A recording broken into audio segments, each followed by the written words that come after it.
என் மகனே, உன்னை குழந்தை பருவத்தில் மீட்டெடுக்க வழியின்றி அறுவை சிகிச்சைக்கு முதலாக என் நகையை விற்றேன். முதல் வகுப்பிலேயே உன்னை முதலிடத்தில் உள்ள பள்ளியில் சேர்க்க நன்கொடை கட்ட முடியாமல் என் நிலத்தை விற்றேன். அடுத்த வகுப்புகளுக்கு மாடுகளை விற்றேன். மேல்நிலை வகுப்புகளுக்கு ஆடுகளை விற்றேன். சுற்றுலா செல்வதற்கு சில சமயம் சுற்றியிருந்த பொருட்களை விற்றேன். பயண செலவுக்கு பல சமயம் என் பசியை விற்றேன். தேர்வு நாட்களில் உனக்கு தேநீர் கொடுக்கவே என் தூக்கத்தை விற்றேன். கடைசியில் கல்லூரி படிப்புக்காக கட்டிய வீட்டையும் விற்றேன். படித்தாய், உயர்ந்தாய், வளர்ந்தாய், வாங்கினாய் மீண்டும் எல்லாவற்றையும்.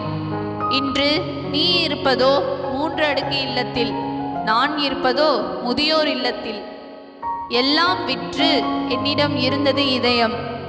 எல்லாம் வாங்கியும் உன்னிடம் இல்லாமல் இருப்பதுதான் இதயம்.